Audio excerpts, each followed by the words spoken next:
Hello, my name is Colleen, Coach Colleen, as I run a coaching program with Teen-tastic families.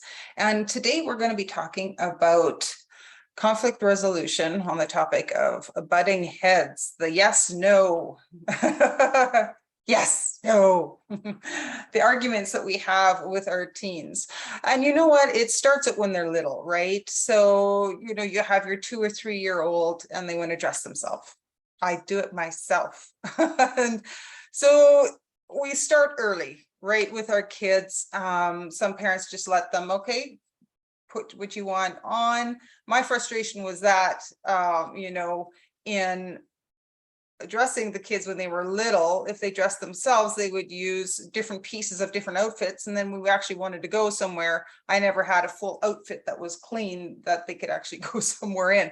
So I always set out a couple outfits and it's like, okay, do you want this to wear this outfit or this outfit? And it still gives them a choice and still give me a little bit of control. So you have different ways of approaching your kids right from the time they're little. And when you get to the teenage years, of course, you have to be that much more strategic. And so that's what we're talking about today. How do we do that as they get older and they get smarter? And so what we need to do is body language says a lot. So you do not want to approach somebody and have them face to face, like have your teen right there and you are talking to them, face to face. You want to have them off to the side. And so I have invited a guest today.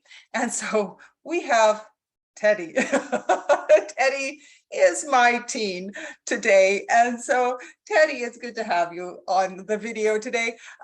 So what we want to do is Teddy is going to help me demonstrate what this looks like. And so Teddy, today I have a problem with you. You can't go. Yes. No. So you have this battle of wills. Yes, no. And so you don't want to do that. What you have to do, and I know this seems really, sound kind of silly, but you have to have this kind of mentality. And the best way to do it is to demonstrate it and be very dramatic in it so that it stays with you. So instead of me talking at Teddy, we have a problem. And do you see how I am not face to face, but we are looking at this problem like, Teddy, you and I have this problem, and this problem is out here. Okay, so we have this problem. And so, Teddy, I need you to do your chores. And Teddy says, I don't want to do chores. Okay, well, we have a problem. So Teddy, I need you to clean the bathroom. And Teddy, you say you don't like to get your hands dirty and you don't want to clean the bathroom. So Teddy, I am going to buy you gloves because we still need that bathroom cleaned. And if you don't want to get your hands dirty, then I can buy you some gloves or supply you some gloves for that chore. But we are looking at the chore, how we can fix it together.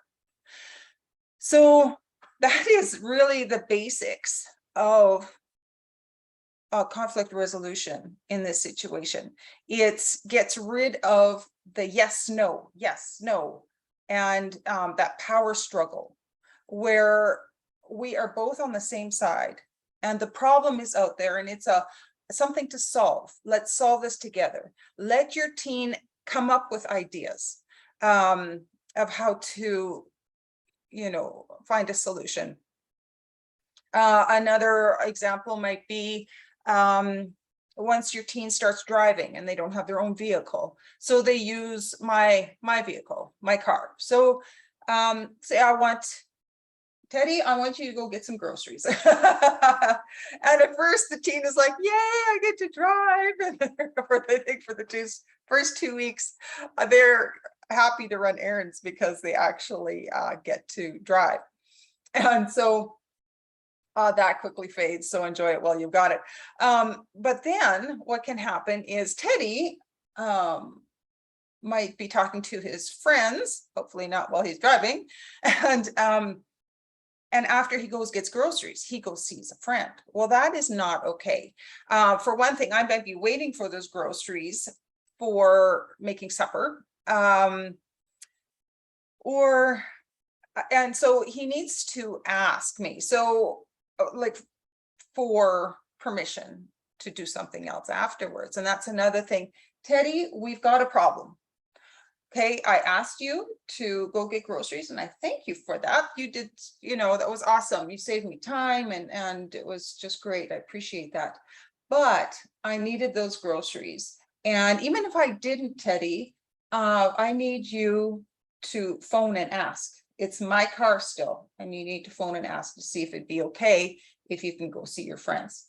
And so Teddy might have something to say back and it's just like, well, they just phoned me and, and so there's no excuse. We all have one of these, right? So if your teen abuses that and doesn't phone you, they don't get to use the car. And you might have to do your own errands. Okay, fine, get your own groceries. We usually do most of it anyways. But make sure that the consequence fits the crime, right? So if it has to do with driving, make the punishment to do with driving. Okay, you're not going to use the car for a week. If I can't trust you, driving a vehicle is all about trust. You have to trust other people on the road. And I need to trust that you're going to get that car home to me in one piece.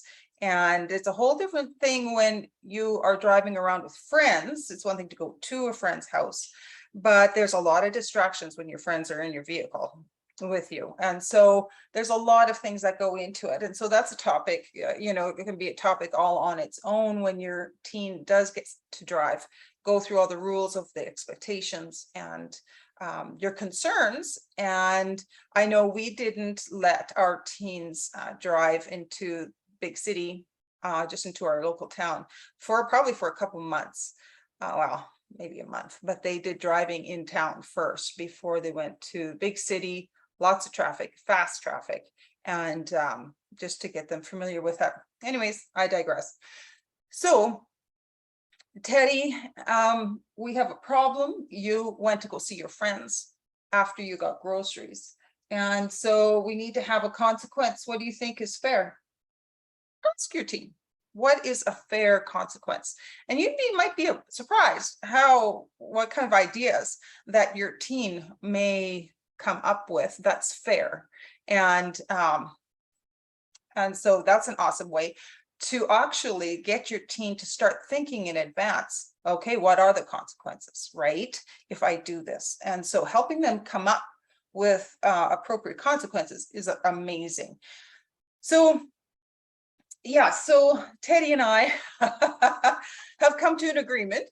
So after we've discussed what the punishment might be, and then I might, if he has nothing, then I might come across, well, then, you can't drive the car for a week. And that's just the way it is. You have to learn to phone me and ask. I might have been fine with it. I might have been fine. Yeah, go see your friends. Supper's at 6, just make sure you're home by 6, or I have a meeting and I need the vehicle, after supper. So be home for supper at 6. And so it's respecting each other's wishes and needs is what it comes down to. All right, that is it for today. Thank you, Teddy. And so I want to invite you to subscribe to the button down below this video so you don't miss any of new videos I come out with. I come out with about 2 a week. And hit the notification button, and that will send you a notification that there is a new video to watch. And that way you won't miss any of my videos. So subscribe. And you will also find me on Facebook, Teen-tastic Families. If you are interested in a 90-day coaching program, I have a coaching program for timid teens and a coaching program for if your teens are already showing signs of trouble. So I have 2 different programs. If you're interested, they're 90 days, start and a finish. It doesn't drag on. Contact me. My email is teentasticfamilies@gmail.com. So teentastic is like fantastic. It's just TEEN